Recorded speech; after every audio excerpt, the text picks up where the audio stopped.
Hello, আপা, আমি channel 9 এর বিনোদন ডেস্ক থেকে বলছিলাম। জি বলেন। আপনার একটা ইন্টারভিউর জন্য ফোন করেছিলাম আপা। আমার ইন্টারভিউ? আচ্ছা ঠিক আছে বলেন।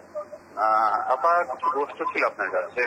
আচ্ছা, সাকিব ইদিকার বিষয়ে একটা রিলেশনের গুঞ্জন পাচ্ছিলাম আমরা, এটা নিয়ে আপনার মন্তব্য কি? দেখেন, সাকিব ইদিকা তারা খুব সুন্দর একটা মুভি করেছে, এটাই তাদের প্রেজেন্টেশন। আর এসব আমাকে কেন জিজ্ঞেস করছেন এসব কথা, আমি বুঝতে পারছি না।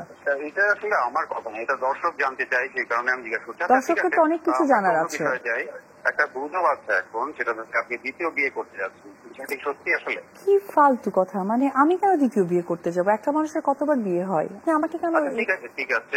আচ্ছা, সাকিবের সাথে বিচ্ছেদের পর আপনাদের দেশের বাইরে একসাথে দেখা গেছে, এই বিষয়ে আপনার মন্তব্য?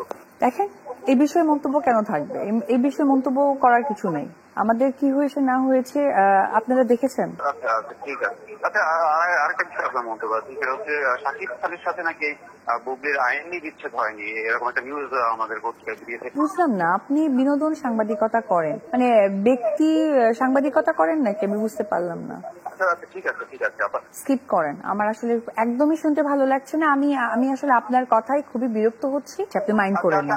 আরেকটা কোশ্চেন, সেটা হচ্ছে যে ফারজানা মুন্নির সাথে আপনার একটা ফোন আলাপ ফাঁস হয়েছিল, ফোন আলাপটা কি আপনি ফাঁস করেছিলেন? হ্যাঁ, দেখেন শোনা যায়। দেখেন, এগুলো কোনো প্রশ্ন? মানে আমি কি এই প্রশ্ন দিতে বসছি? আমি আসলে বেয়াদবি করতে বাধ্য হলাম, আমি ফোনটা কেটে দিলাম, সরি।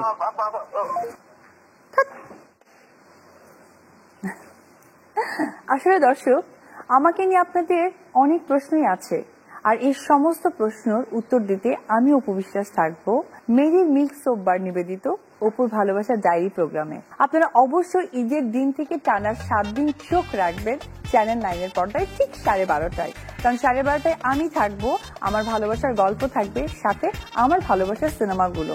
অবশ্যই মিস করবেন না। আপনাদের ঈদটা অনেক সুন্দর হোক এই